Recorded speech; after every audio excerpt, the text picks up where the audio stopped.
নমস্কাৰ ছাত্ৰ ছাত্ৰীসকল আমি এতিয়া ক্লাছ 10 ৰ ষষ্ঠ অধ্যায় ত্ৰিভুজ ইয়াৰে প্ৰথম উপবাদ্য লৈছো উপবাদ্য 6.1 ত আমাক কোৱা আছিল যদি এডাল ৰেখা কোনো ত্ৰিভুজৰ এটা বাহুৰ সমান্তৰালকৈ টনা হয় আৰু ৰেখাডালে আন দুটা বাহুক দুটা নিৰ্দিষ্ট বিন্দুত ছেদ কৰে তেনেহলে সেই বাহু দুটা একে অনুপাততে বিভক্ত হ'ব আমাৰ এই ছবিটোত ABC ত্ৰিভুজ লোৱা হৈছে ABC ত্ৰিভুজৰ ক্ষেত্ৰত কি হৈছে DE ৰেখাডালে ABC ত্ৰিভুজৰ BC বাহুৰ সমান্তৰাল আৰু এই ৰেখাডালে আন দুটা বাহু ত্ৰিভুজটোৰ AB আৰু AC কি বিন্দুত কাটিছে D আৰু E বিন্দুত কাটিছে ইয়াৰ পৰা আমি প্ৰমাণ কৰিব লাগে যে AB বাহু D বিন্দুটোত যেটো অনুপাতত বিভক্ত হৈছে AC বাহুটো ই বিন্দুত সেই একে অনুপাততে বিভক্ত হৈছে অৰ্থাৎ DE ৰেখাখণ্ডডালে বা ৰেখাডালে AB আৰু AC বাহু দুটাক সমান অনুপাতত বিভক্ত কৰিছে সো এইটো প্ৰমাণ কৰাৰ কাৰণে আমি কি কৰিম B ৰ পৰা E সংযোগ কৰিম আৰু C ৰ পৰা D সংযোগ কৰিম B ৰ পৰা E সংযোগ কৰিলে আমি BDE ত্ৰিভুজ পাম আৰু C ৰ পৰা D সংযোগ কৰিলে DEC ত্ৰিভুজ পাম আৰু ওপৰত আমাৰ ত্ৰিভুজটো হৈ যাব ADE এই তিনিটা ত্ৰিভুজৰ পৰা আমি কি ওলাব পাৰিম আমি প্ৰমাণ কৰি দেখাব পাৰিম যে AD divided by DB equal to AE divided by EC বা AD is to DB equal to AE is to EC এতিয়া আমি এইটো প্ৰমাণ কৰাৰ কাৰণে অঙ্কন কৰিব লাগে আমি E বিন্দু B আৰু E সংযোগ কৰিছো আৰু EM লম্ব AB অঙ্কন কৰিছো সো এইটো আমি লিখিব লাগিব BE সংযোগ কৰা হল BE সংযোগ কৰা হল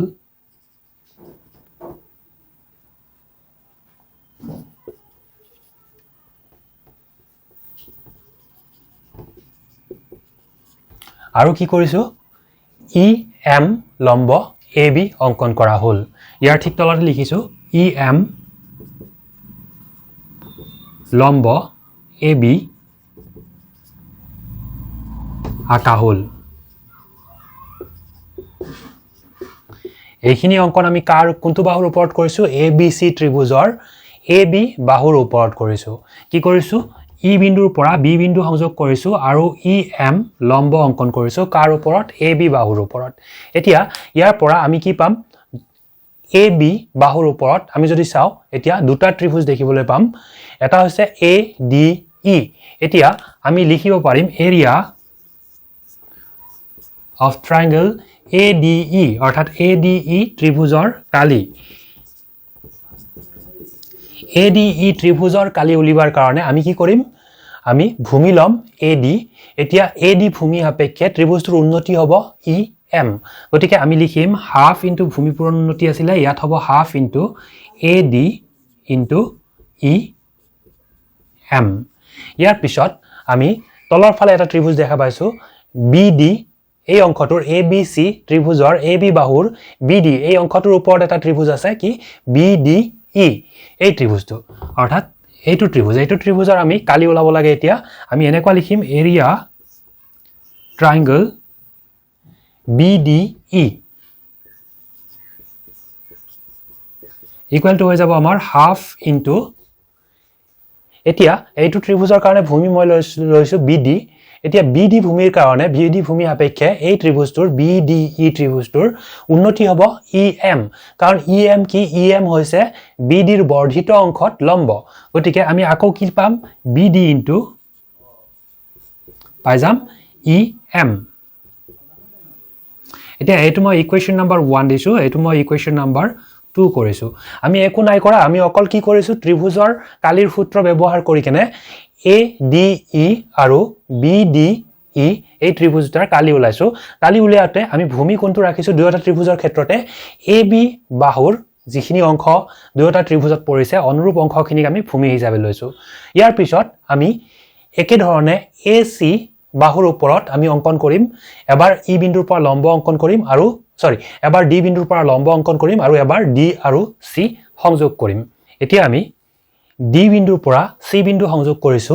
DC সংযোগ কৰিছো আৰু D বিন্দুৰ পৰা AC ৰ ওপৰত লম্ব অঙ্কন কৰিছো DN সো আমি এতিয়া কি লিখিব লাগিব আকৌ অঙ্কন লিখিব লাগিব DM লম্ব AC অঙ্কন কৰা হল আৰু DC সংযোগ কৰা হল যেহেতুকে আমি প্ৰথমত অঙ্কন লিখিছিলো আমি কি লিখিছিলো অকল তেতিয়া BE লিখিছিলো অৰ্থাৎ AB ৰেখাখণ্ডৰ ওপৰত আমি যিখিনি কাম কৰিছিলো সেইখিনি অকল লিখিছিলো এতিয়া AC ৰেখাখণ্ডৰ ওপৰত আমি অঙ্কন কৰিছো D বিন্দুৰ পৰা গতিকে ইয়াতে লিখি দিব পাৰিম BE সংযোগ কৰা হল লিখিছিলো অৰ্থাৎ BE সংযোগ কৰা হল এতিয়া লিখিম CD সংযোগ কৰা হল গতিকে ইয়াত আমি লগাই দিম আৰু CD সংযোগ কৰা হল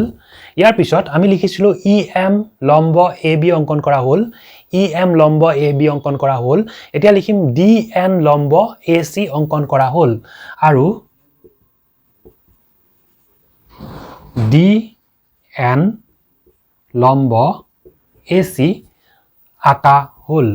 এখিনি আমি একেলগে লিখি লব পাৰো মই বুজাই দিয়াৰ স্বাৰ্থত কি কৰিছো এবাৰ ৰেড কালাৰ লিখিছো AB ৰ সাইডত কৰা কামখিনি আমি ৰেড কালাৰত লিখিছো আৰু AC ৰ সাইডত কৰা কামখিনি আমি কিহত লিখিছো ব্লু কালাৰত লিখিছো যদি চোৱা যায় ছবিটো মই কিহত আঁকিছো এইফালৰ কামখিনি আমি ব্লু কালাৰত আঁকিছো এতিয়া এইখিনি কৰা হোৱাৰ পিছত এইটো আমি কৰিছিলো এই দুটা ত্ৰিভুজৰ কালি ওলাইছিলো কোনটো সাইডক লৈ কেনে AB সাইডত থকা ত্ৰিভুজ দুটাৰ কালি AB সাইডক ভূমি হিচাপে লয় এতিয়া আমি একে ধৰণে AC ৰ সাইডত থকা ত্ৰিভুজ দুটা কি পাম আকৌ ADE এটা পাম ইয়াৰ পিছত এটা হ'ব CED এই দুয়োটা ত্ৰিভুজৰ কালি উলিয়াম দুয়োটা ত্ৰিভুজৰ কালি উলিওৱাৰ ক্ষেত্ৰত আমি ভূমি কোনখিনি লম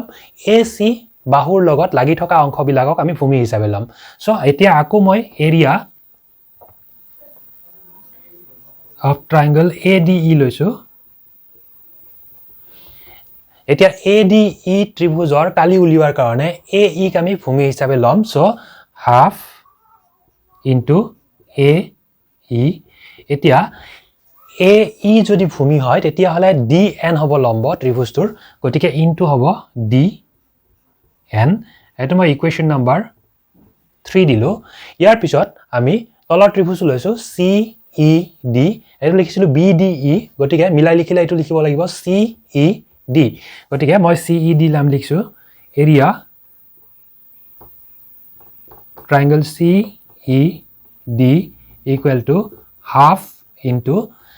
এতিয়া ভূমি লম মই EC আগত কি লিখিছিলো BD ভূমি লৈছিলো গতিকে এতিয়া CE ভূমি লিখিম so half into CE into এতিয়া CE যদি ভূমি লও CE ৰ বৰ্ধিত অংশত DN লম্ব গতিকে লম্ব আকৌ হ'ব DN এটা মই ইকুৱেশ্যন নম্বৰ 4 দিলো এতিয়া আমি কি কৰিব লাগে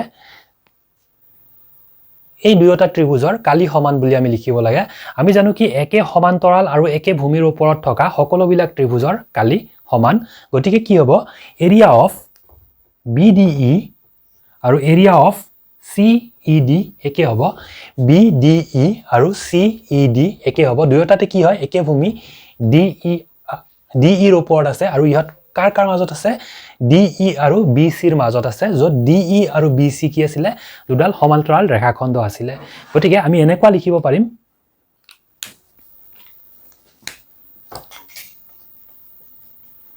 এতিয়া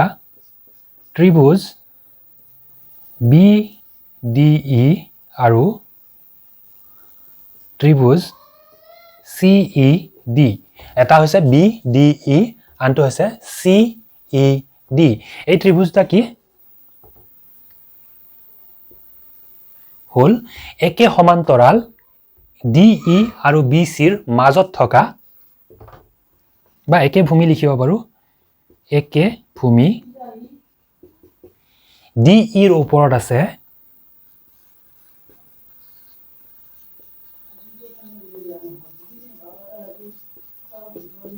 আৰু একে সমান্তৰাল DE আৰু BC ৰ মাজত আছে আৰু একে সমান্তৰাল DE সমান্তৰাল দিব পাৰো DE সমান্তৰাল BC ৰ মাজত আছে যেহেতুকে মাজত আছে ইয়াৰ পৰা আমি কি লিখিব পাৰিম এতেকে এৰিয়া প্ৰথম ত্ৰিভুজ আছিল BDE এৰিয়া অফ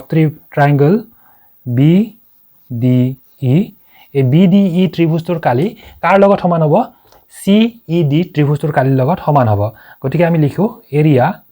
ট্ৰায়াঙ্গুলাৰ চিনটো দি দিও তাৰ পিছত CED লিখিম এতিয়া এইটো মই ইকুৱেশ্যন নম্বৰ 5 দি লও যেহেতুকে দুয়োটা ত্ৰিভুজৰ কালি সমান হয় গতিকে আমি ইয়াৰ পৰা কি পাম ইকুৱেশ্যন নম্বৰ 5 ৰ পৰা আমি এনেকুৱা এটা কন্ডিশন পাম যদি আমি ওপৰত ADE ত্ৰিভুজটো লও ADE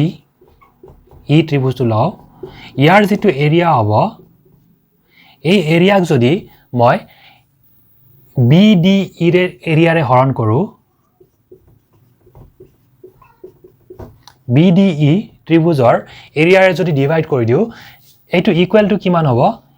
আকৌ এৰিয়া অফ ট্ৰায়াঙ্গল ADE লও এতিয়া ADE ত্ৰিভুজৰ এৰিয়াটোক আমি কিহেৰে হৰণ কৰিব পাৰিম CED ত্ৰিভুজৰ এৰিয়াৰে হৰণ কৰিব পাৰিম কিহৰ কাৰণে পাৰিম কাৰণ ইকুৱেশ্যন নম্বৰ 5 ত আমি পাইছিলো ট্ৰায়াঙ্গল মই এতিয়া লিখিম CED এটো কিহৰ কাৰণে সম্ভৱ হৈছে ইয়াত আমি কি লিখিছো তলত এৰিয়া অফ ট্ৰায়াঙ্গল BDE লিখিছো আৰু ইয়াত তলত এৰিয়া অফ ট্ৰায়াঙ্গল CED লিখিছো এটো কিহৰ কাৰণে সম্ভৱ হৈছে কাৰণ ইকুৱেশ্যন নম্বৰ 5 ত আমি পাইছো area of BDE equal to area of CED গতিকে ওপৰত যেহেতুকে দুয়োটা ত্ৰিভুজ ADE আছে এটো আমি লিখিব পাৰিম কি কৰিছো তেতিয়া হলে ADE ৰ এৰিয়াক আমি হৰণ কিহেৰে কৰিছো তলৰ ত্ৰিভুজ দুটাৰে কৰিছো এবাৰ কৰিছো BDE ৰে আনবাৰ কৰিছো CED ৰে যেহেতুকে দুয়োটা ত্ৰিভুজ আৰু কালি সমান গতিকে মাজত আমি কি চিন দিছো সমান চিন দিছো এতিয়া আমি মান বিলাক বহুৱাই দিব লাগে 1 2 3 আৰু 4 ৰ পৰা ফাৰ্স্ট আমি এৰিয়া অফ ADE এটো AB ভূমিৰ ওপৰত যিখিনি কাম কৰিছিল সেইখিনি লিখিম প্ৰথম সো এটো কি লিখিম আমি half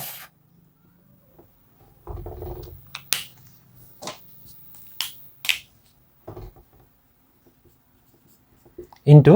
area of ADE asile amar half into AD into EM so half into AD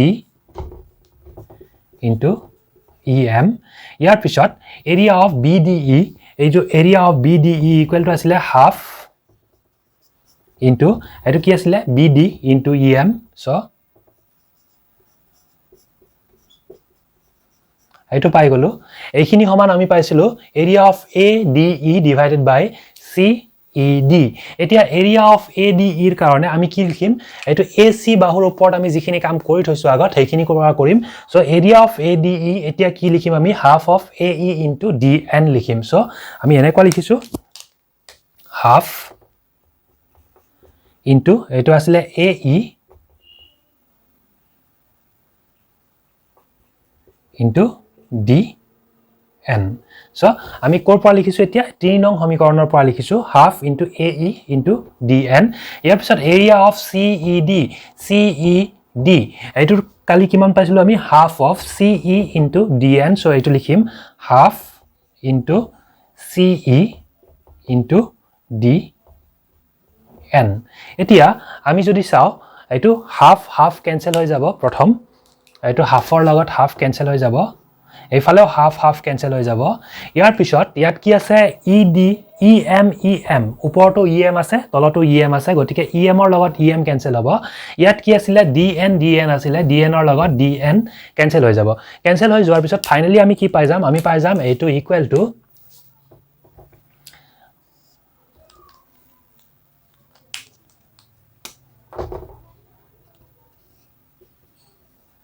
এটো ইমপ্লাইজ হ'ব আমি প্ৰথম কি থাকিব ইয়াত তেতিয়া লেফট হ্যান্ড সাইডত কি থাকিব আমাৰ AD by BD থাকিব সো AD by BD এইটো ইকুৱেল টু আমি কি পাম এইফালে ৰাইট হ্যান্ড সাইডত আমি পাম AE by CE so AE by CE এতিয়া এখিনিকে আমি BD নিলিখে কেনে কি লিখিব পাৰো DB লিখিব পাৰো এটো CE নিলিখি কেনে আমি কি লিখিব পাৰো EC লিখিব পাৰো যদি তেনেকুৱাকে লিখি দিও তেতিয়া হলে এটো হৈ যাব আমাৰ AD by BD নিলিখি কেনে আমি লিখিব পাৰো DB এটো ইকুৱেল টু AE ইয়াৰ পিছত CE নিলিখি কেনে আমি লিখিব পাৰো চি নতুবা এইটো আমি প্ৰথমৰ পৰাই এনেকুৱাকৈ নামবিলাক মিলাই কেনে দিব পাৰোঁ মিলাই নিদিলেও একেবাৰে শেষত আমি মিলাই থৈ দিব পাৰোঁ এনেকৈ চ' এইটোৱে আমাক কি কৰিব লগা আছিলে আমাৰ প্ৰমাণ কৰিবলগীয়া আছিলে এইটো লাইন নিলিখি ইয়ালৈকে লিখিলেও একে হয় এইটোৱে কি বুজায় এইটো আৰু এইটো দুয়োটাই কি বুজাব আমাক A B C ত্ৰিভুজৰ A B আৰু এ চি বাহু দুটা ডি আৰু ই বিন্দুত ক্ৰমে সমানে কি হৈছে সমান অনুপাতত বিভক্ত হৈছে যেহেতুকে ডি আৰু ই বিন্দু দুটাত সমান অনুপাতত বিভক্ত হৈছে গতিকে আমি কি লিখিব পাৰিম ডি ই ৰেখাখণ্ডই বা আমি যদি এইফালে বঢ়াই কাৰ চিন দি থওঁ তেতিয়াহ'লে আমি ক'ব পাৰিম ডি ই ৰেখাই এ বি চিৰ এ বি আৰু এ চি বাহু দুটাক সমান অনুপাতত বিভক্ত কৰিছে আৰু ডি ই কেনেকুৱা ৰেখা আছিলে ডি ই সমান্তৰাল আছিলে বি চি গতিকে আমাৰ যিটো উপবাদ্য আছিলে এই উপবাদ্যটো প্ৰমাণ হৈ গ'ল আমি ইয়াত একেবাৰে শেষত লিখিব পাৰিম প্ৰমাণিত হ'ল